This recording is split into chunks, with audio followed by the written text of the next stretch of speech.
Bueno, es muy importante lo que tú hablas del correo electrónico teniendo en cuenta que hay muchos escenarios donde efectivamente pretenden robar a las personas, pero hay otros que no. ¿Y cómo podemos saber cuáles sí y cuáles no? Asesorándonos de un abogado que tiene la experiencia para saber y determinar si el dominio es o no es legítimo, si el correo es un correo para extorsionarnos, para robarnos la información, o realmente nos pretenden transmitir la notificación de un proceso. Entonces, desde ese momento es válido asesorar. Mire, doctor, doctora, me llegó esto. Ah, no, mire, sí señor, es la notificación de una demanda. No, mire, no abra ese correo porque eso lo van a robar. Entonces es muy importante ese asesoramiento previo desde la notificación, que puede ser la recepción de cualquier correo por parte de una autoridad judicial, extrajudicial, del demandante. No sabemos en qué contexto se va a realizar. De acuerdo, muchas veces lo que yo les digo a los afiliados es, ¿sabe qué? No lo abra, envíemelo, reenvíemelo y yo me encargo de abrirlo y de revisarlo. Le digo, si es una vez. Entonces, démonos cuenta cómo desde un primer momento necesitamos o es necesario, ¿cierto? Un acompañamiento y una asesoría. Bueno, en este caso entonces, cuéntanos qué decía esa demanda. ¿Cuáles fueron los hechos que presentó la paciente en este caso? Bueno, digamos que la paciente presenta una inconformidad por una situación que se presenta en el posoperatorio, donde se materializa un riesgo inherente previamente informado por el afiliado, por ambos afiliados, de infección de hicencia de la sutura y, digamos, producción de la prótesis. Ella considera que ese riesgo se materializó porque no atendieron bien su posoperatorio. Cuéntanos, o me parece interesante también profundizar un poco en cuál es esa relación que existe entre un médico y un paciente generalmente antes de, digamos, tanto de una cirugía como después de un escenario jurídico y legal, ¿cierto? Porque usualmente son pacientes que ya se conocen de tiempo atrás con estos médicos, que confían en ellos, que han operado a familiares. ¿Cómo era en este caso esta situación? De pronto... Sí, claro, digamos que en este caso algo muy particular era que la paciente tenía una confianza entera en los afiliados, pues ya habían intervenido quirúrgicamente a miembros de su familia. Es una confianza muy cercana la que tenían, pero posterior a la materialización de esas situaciones, pues obviamente esa confianza se quebró y conllevó a que buscaran un abogado y ese abogado pues tocara la puerta de la jurisdicción y pues se desencadenara todo el tema litigioso. Esto, digamos, no me canso yo de decirlo tanto en las charlas que tenemos en las instituciones como en las capacitaciones, y es la respuesta a la pregunta de cómo hago para que no me demanden, ¿cierto? La respuesta que siempre damos es, mire, no puede hacer nada para que no lo demanden, pero lo que de pronto sí pudiera hacer para tratar de atenuar un poco ese riesgo es tener una buena relación con sus pacientes.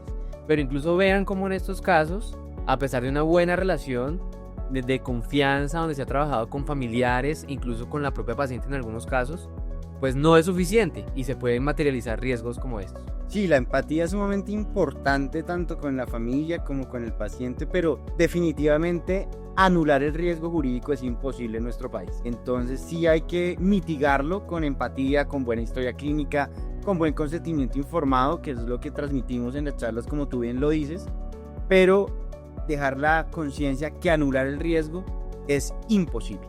Muy cierto. Hay que controlarlo y disminuirlo. Así es. Bueno, en este caso entiendo estos hechos de la demanda. Yo creo que un juez ve esos hechos de buenas a primeras y dirá, aquí hubo un error, aquí hubo una falla. ¿Cómo hace el equipo jurídico de la Sociedad Colombiana de Anestesiología y Reanimación para enfrentarse de cara a esos hechos y plantear una estrategia defensiva? Eso es muy importante, la labor conjunta que se hace junto con el afiliado. ¿Por qué? Porque una vez se reciba la notificación de la demanda, hay que estudiar la demanda, hay que revisar nuevamente la historia clínica, hay que revisar nuevamente el consentimiento informado. ¿Para qué?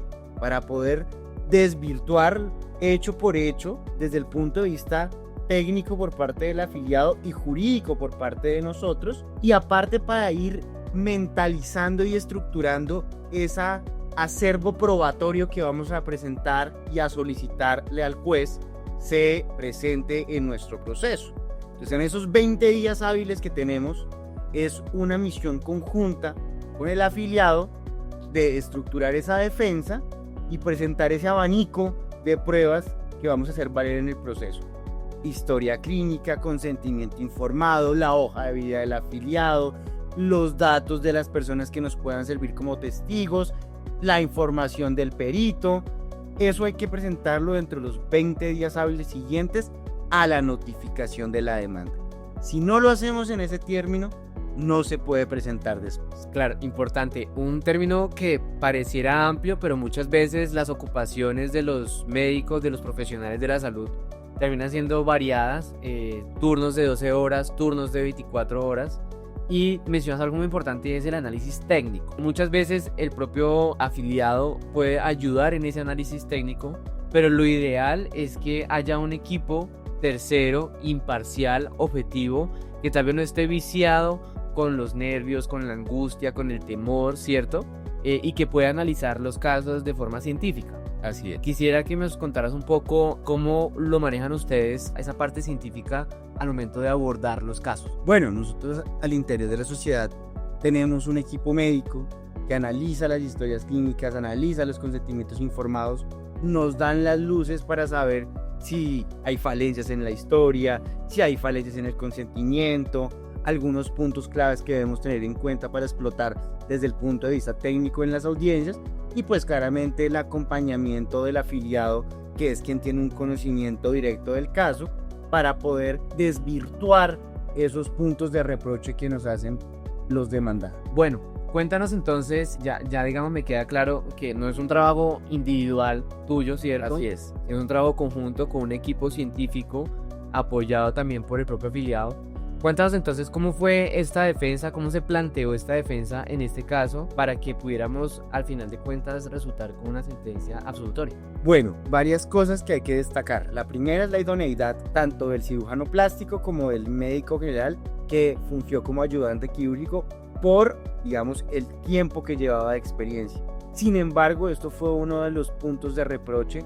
La segunda, digamos, piedra que se presentó en esa sentencia, por llamarlo de alguna forma, fue que se abandonó a la paciente. Pero no es cierto, jamás se abandonó a la paciente. Siempre estuvo el equipo tratante haciendo su control posoperatorio. ¿Cómo más demostramos esa ausencia de responsabilidad?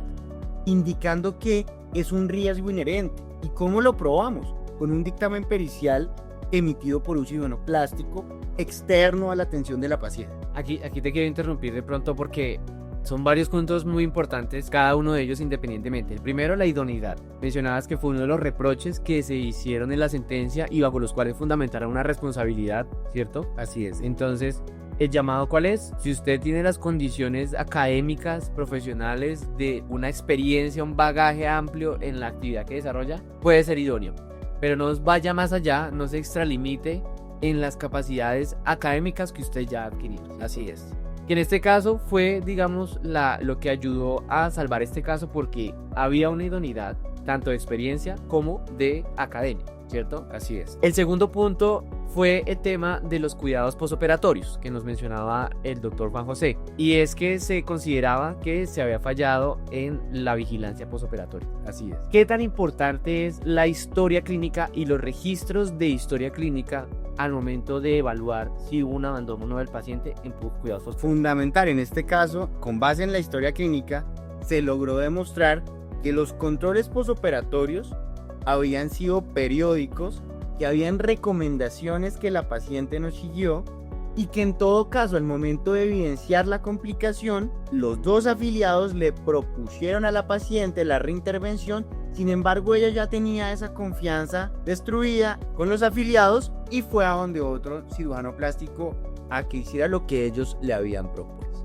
Entonces, vean cómo en este caso es muy importante lo que se registra en la historia clínica. Tanto lo que se registra como lo que se deje de registrar puede ser fundamental para poder derruir cargos como el que se presentó en esta sentencia de primera instancia, que fue una sentencia condenatoria, ¿cierto? Así es, en primera instancia, como les comentaba, tuvimos una sentencia condenatoria, una sentencia que a nuestro juicio había valorado de manera errada la historia clínica, el consentimiento informado y los peritajes, motivo por el cual interpusimos el recurso de apelación. Es muy importante tener en cuenta que por regla general todos los procesos patrimoniales tienen una segunda instancia y el juzgador de segunda instancia revocó la sentencia. Quiero que antes de que pasemos a los fundamentos de la segunda instancia, veamos este último punto que mencionaste y fue el tema del riesgo, ¿cierto? ¿Qué pasa con el riesgo? ¿Cómo manejamos el riesgo en situaciones médicas? Nos hablabas aquí tanto de un consentimiento informado, que ahí se mencionan riesgos, y de unos peritajes, ¿cierto? Así es. Cuéntanos un poco tanto el consentimiento informado, cómo se abordó, y el tema del peritaje, cómo se abordó, y explícanos qué significa un peritaje, por qué un peritaje es importante, quién realiza un peritaje, cómo conseguimos un perito, cómo se prepara un perito para una diligencia. ¿Puedes profundizar un poco sobre esos temas que creo que son de interés? Para que el perito, que es una persona experta en una materia, que por sus condiciones académicas y laborales puede dar un concepto sobre, en este caso, la atención que se le brindó a la paciente, sus instrumentos van a ser la historia clínica y el consentimiento informado. ¿Para qué? Para poder decirle al juez, mire, en este caso se cumplió con la lex artis, que es la ley del arte.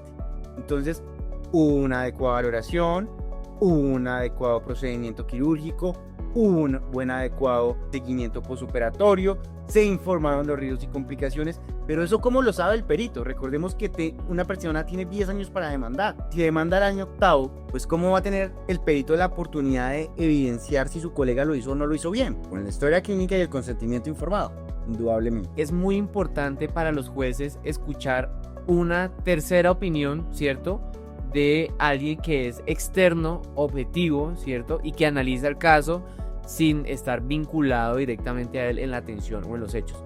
Porque el juez va a tener la postura de la demandante, ¿cierto?, que va a tener algún peritaje, la postura del demandado, que va a tener seguramente otro peritaje, y es con base en esos peritajes de esos terceros que el juez va a poder llegar a una conclusión. Entonces, irse a un proceso de responsabilidad médica sin un peritaje puede involucrar o puede considerarse un riesgo dependiendo de cada caso. Así es. Entonces, listo, me parece que es claro. Con base entonces en estos argumentos que se presentaron en el debate probatorio, pues se consideró que se iba a condenar. ¿A quiénes condenaron aquí y cómo son esas condenas? Bueno, aquí se condenó al cirujano plástico, al ayudante quirúrgico, a la IPS donde se llevó a cabo la cirugía, una condena solidaria, es decir, que todos deben responder por la totalidad de la condena.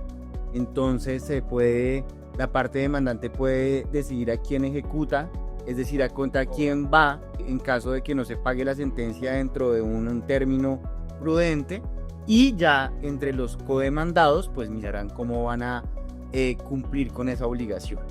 Teniendo en cuenta que se condenó solidariamente a toda la parte demandada, cirujano plástico, ayudante quirúrgico y la IPS en este caso. Este es un llamado incluso también no solo para los profesionales de la salud, sino para las IPS. Des en cuenta cómo pueden verse vinculadas a un proceso judicial y eventualmente salir condenadas a pagar solidariamente los hechos que suceden bajo sus instituciones.